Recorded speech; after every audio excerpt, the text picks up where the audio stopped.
Жанагы миллионду мээсине киргизип алган көп жаштарыбыз бар да. Эч нерсе менен иши жок, ошо миллионду эле эңсеп күн өткөрүп калганда. Миллион болсо мынтет элем, тигинтет элем депчи.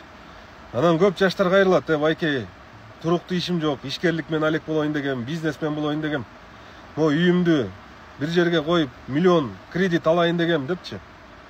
Мен мындай эле жооп берет элем да ошо жаштарыбызгачы. Чөнтөгүңдө турган 100 сомду 200 сом кыла албасаң тууганым, ал миллионду деле 2 миллион кылыш сен үчүн кыйын да. Кредит алып бизнес, ишкерлик баштайм деген бул башынан катачылык да. Башынан уже ката кетти деп эсептей берсең. Биз канчалаган мына ишкерлерди көрүп атабыз, макул айрымдардын иши алдыга жүрүп кетет.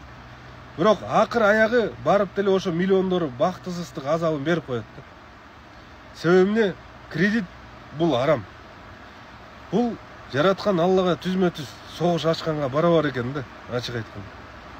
Ошол үчүн өз эмгек менен, аракет менен изденип бир жаранга, бир адамга пайда алып келейин деген максатты көздөсөңөр, 100 сомуңуз 200 сом болот, 200 сомуңуз 500 сом болот. Анан ошол ошентип барып миллион болот да. Биз тиги башын эңсе болуп атабыз, ошо менен өнүкпөй атабыз тууган. Башына барыш үчүн кичинеден баштасак, өнүгөбүз.